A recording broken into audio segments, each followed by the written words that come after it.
నమస్కారం. వెలుగువైపు ప్రయాణం ఛానల్కి స్వాగతం.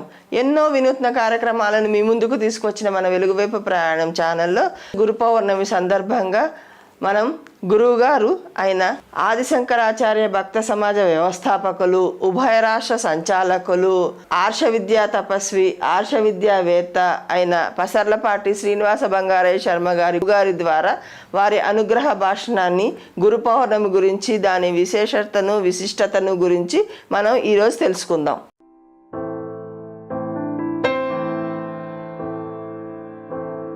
నారాయణం నమస్కృత్య నరం చైవ నరోత్తమం దేవీం సరస్వతీం వ్యాసం తతో జయముదీరయేత్. వ్యాసం వసిష్ఠనప్తారం శక్తేః పౌత్రమకల్మషం పరాశరాత్మజం వందే సుఖతాతం తపోనిధిం. వ్యాసోచ్ఛిష్టం జగత్ సర్వం అంటారు. మనకు కనిపించే ధర్మాలు కానివ్వండి, ఈ జీవి ఎందుకు ఈ భూమి మీదకి వచ్చాడనేది కానివ్వండి, అసలు మానవ మాత్రులు ఎవరూ దర్శించలేనటువంటి దాన్ని ఋషులందరూ దర్శించి వేద భాగాన్ని అందిస్తే, ధర్మాలను అందిస్తే, పురాణాలు జరిగితే అవన్నీ మానవాళికి అందాలి అనే గొప్ప ఉద్దేశ్యంతో వ్యాసుల వారు వారి భూమి మీద ఉద్భవించి మనందరికీ వేదాలను అందించారు. వేదము నుంచి వచ్చే ఫలాలన్నిటినీ అందించారు. శృతి స్మృతి పురాణాల్లో ఎక్కడ ఏ అనుమానమున్నా మనుషులు తీర్చుకోవాలి, దాని లబ్ధిని పొందాలి అని అందించారు. అందుకే అలా అందించినటువంటి వ్యాసుల వారి యొక్క రుణం మనం ఏం చేసినా తీర్చుకోలేం.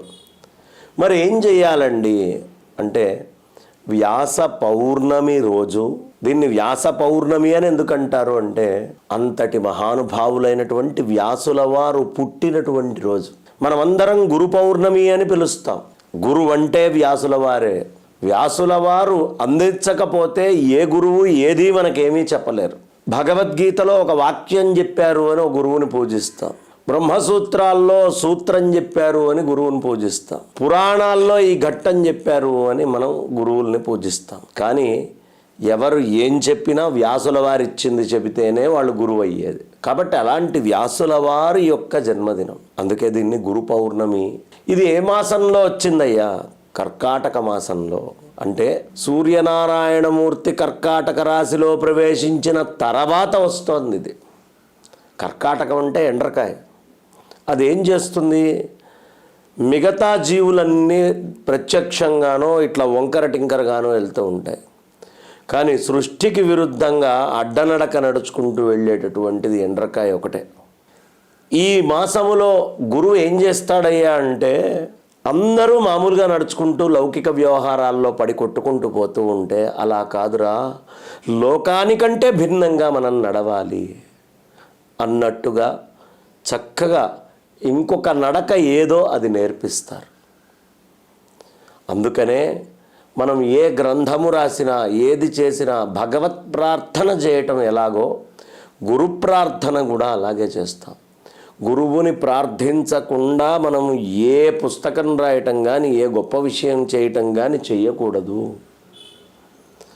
అందుకనే గురువు యొక్క ప్రాధాన్యత. ఇక ఇంకొక చాలా గొప్ప విషయం ఏమిటయ్యా అంటే, నగురోరధికం సత్యం. గురువు కంటే గొప్పదైన సత్యం లేదు. శంకరాచార్యులు వారు ఓ దగ్గర చెప్తారు, నాయన సర్వ వేదాంత సిద్ధాంత గోచరం తం అగోచరం గోవిందం పరమానందం సద్గురుం ప్రణతోస్మ్యహం. మనకు అన్ని వేదాంతాలు సిద్ధాంతాలు గోచరం అవుతాయి, కానీ గురువు గోచరం కాడట. అలాంటి గోవిందుడైనటువంటి పరమానందుడైనటువంటి సద్గురువుకి నేను నమస్కరిస్తున్నా. ఎలా అంటే, ఇప్పుడు నేను మాట్లాడుతున్నా మీకు వినిపిస్తోంది. నేను అనుకుంటాను పెద్ద పండితుడిలాగా, ఓ నేను మహాజ్ఞానిని నేను చెప్తున్నాను, వాళ్ళకు అర్థమవుతోంది. అబ్బా నేను బ్రహ్మాండంగా అర్థం చేసుకోగలుగుతున్నాను విని అని మీరు అనుకుంటారు. కాదండి, దీనికి గురువులుంటే నేను చెప్పగలుగుతున్నాను, గురువులుంటే మీరు అర్థం చేసుకోగలుగుతున్నారు. కారణం ఏమిటి అంటే, మీరు పుట్టగానే ఆ నుంచి క్ష దాకా, ఆ నుంచి తెలుగు వాళ్ళైతే బండిరా దాకా అక్షరాలని నేర్పించి, ఆ అక్షరాలు అటు ఇటు తిప్పితే వచ్చే శబ్దాలని నేర్పించినటువంటి తల్లి, తండ్రి, చిన్నప్పటి నుంచి చదువు చెప్పిన గురువులు, చుట్టుపక్కల బంధువులు, సమాజంలో ఉండేటటువంటి మిత్రులు, మన శ్రేయోభిలాషులు, వీళ్ళందరూ పుట్టినప్పటి నుంచి మనకి శబ్దాలు, అక్షరాలు నేర్పించారు. కాబట్టి ఇవాళ మనం గురువు రకరకాలుగా ఏం చెప్పినా వింటున్నాం, మాట్లాడుతున్నాం. ఇప్పుడు మాట్లాడేవి మీకు అర్థమవుతున్నాయి, కానీ మీకు అర్థమవడానికి మూలమైన మీ తల్లి కానీ తండ్రి కానీ మాట వింటున్నప్పుడు మీకు గుర్తొస్తున్నాడా గురువులు కానీ? అదే సర్వ వేదాంత సిద్ధాంత గోచరం తం అగోచరం. ఫలానా ఆయన దేవుడు అని మీకు ఎలా తెలిసింది? నైజీరియాలో అడవుల్లో పుట్టినటువంటి వాడికి ఇక్కడున్నది ఈ భగవంతుడని తెలీదే? ఇంకో దగ్గర పుట్టినటువంటి వాడికి తెలియదే? అంటే భగవంతుడెవరు అనేది నీకు తెలియాలన్నా గురువు యొక్క అనుగ్రహము ఉంటే మాత్రమే తెలుస్తుంది. కాబట్టి అలాంటి గురువుని ఎప్పుడూ మర్చిపోకూడదు. అందుకనే ఆదిశంకర భగవత్పాదాచార్యుల వారు మనందరికీ గురుతత్వాన్ని అందిస్తూ చాలా అద్భుతం. ఆయన రుణం తీర్చుకోవడం మన తరం కాదు. ఎంత సాహిత్యాన్ని అందించారండి. మహత్తరమైన సాహిత్యాన్ని అనాయాసంగా ఇబ్బంది లేకుండా తినగలిగేట్టు అందించారే మహానుభావులు.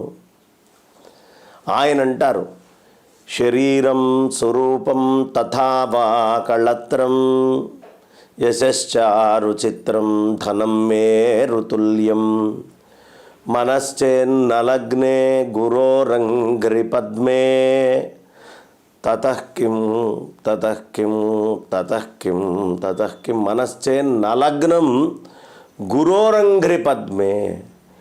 గురువు యొక్క పాద పద్మాల మీద గనక నీ మనస్సు లగ్నం కాకపోతే నీ జన్మ వల్ల ఉపయోగం ఏమిటి అని అడుగుతారు. కాబట్టి ఆ గురుచరణాంబుజ నిర్భర భక్త సంసారాదచిరాద్భవముక్త. గురువు యొక్క చరణారవిందాలను ఎవడు పట్టుకుంటాడో వాడే ఈ సంసారం నుంచి బయటికి దాటగలుగుతాడు.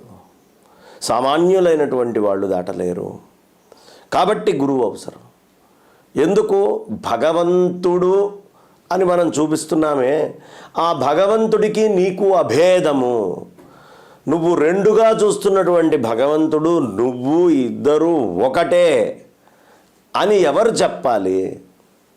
గురువు చెప్పాలి. ఓ డిఎన్ఏ టెస్ట్ చేసేవాడు, అరే నీకు నీ తండ్రికి అభేదమురా, మీ ఇద్దరిలో ఒకటే డిఎన్ఏ వెళ్తోంది అని ఎవడు చెప్పగలడు?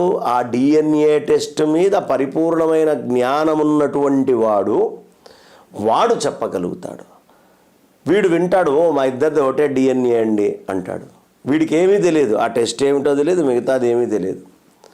అలా గురువులైనటువంటి వాళ్ళు లోతులు దర్శించి ఆ అభేద స్థితిని చెప్తారు. అది ఇచ్చిన మొట్టమొదటి వ్యక్తి వ్యాసుల వారు.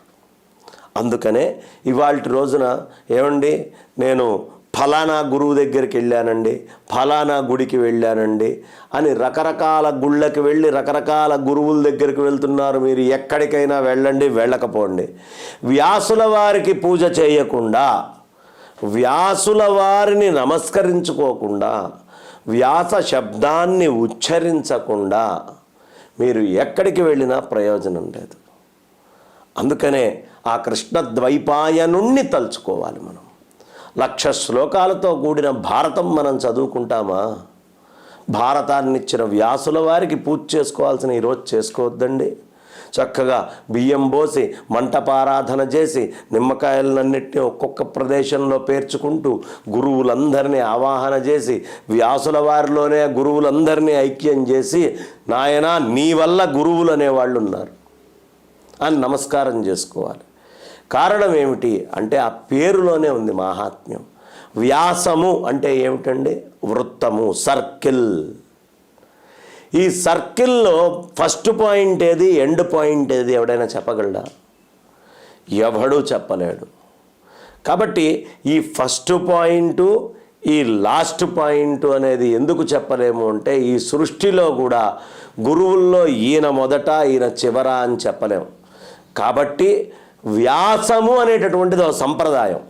ఆ సంప్రదాయంలో ఈ కలియుగానికి మనందరికీ జ్ఞానాన్ని అందించడానికి వచ్చినటువంటి మహానుభావుడు కృష్ణద్వైపాయనుడు. కాబట్టి ఆ కృష్ణద్వైపాయనుణ్ణి అర్చించుకోకపోతే కృతజ్ఞులమవుతాం మనం. కృతజ్ఞత అనేటటువంటిది మన వెంట వస్తుంది. కృతజ్ఞత చాలా ప్రధానము. ఇవాల్టి రోజున చాలా ఛానల్స్ ఆధ్యాత్మికము ఆధ్యాత్మికము అని చెప్తున్నాయి. ఇవాళ వ్యాసుల వారిని పూజించాలి అని చెప్పనటువంటి ఛానల్స్, వ్యాసుల వారిని ఇలా అర్చించాలి అని చెప్పని ఛానల్స్ అసలు ఆధ్యాత్మికమైన ఛానల్స్ అయ్యే అవకాశమే లేదు.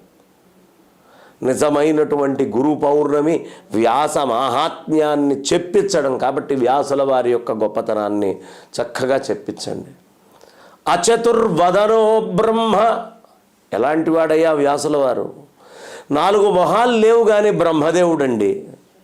ద్విబాహురపరో హరి, 2 చేతులున్నాయి. విష్ణుమూర్తిలాగా 4 చేతులు లేవు, అయినా ఆయన హరేనండి.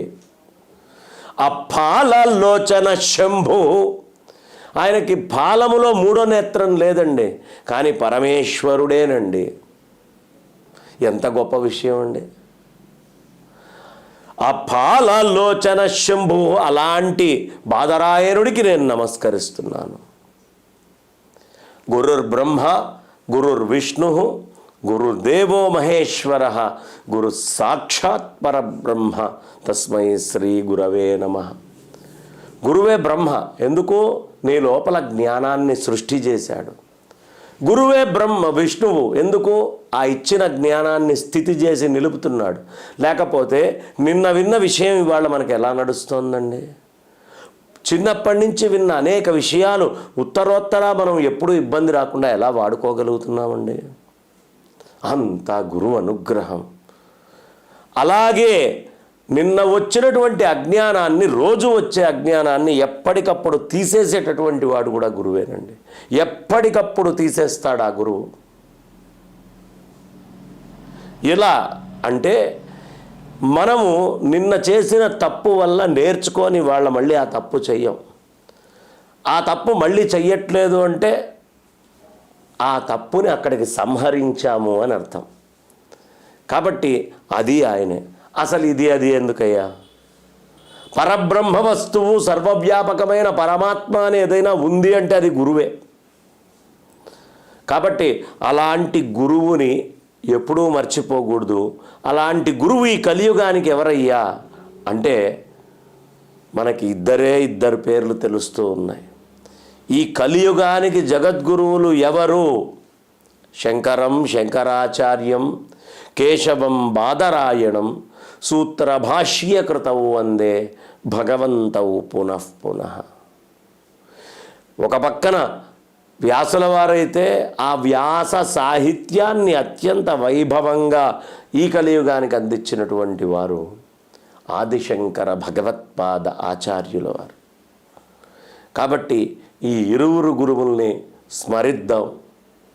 అలా ఎవరి సంప్రదాయానికి సంబంధించినటువంటి గురువుల్ని వాళ్ళు గొప్పగా చెప్పుకొని నమస్కరించుకోవచ్చు అని చెబుతూ, ఈ దక్షిణాది రాష్ట్రాల్లో కానీ భారతంలో కానీ సనాతన వైదిక ధర్మానికి కానీ శంకరులు దిశానిర్దేశం చేసినటువంటివి చతురామ్నాయ పీఠాలు.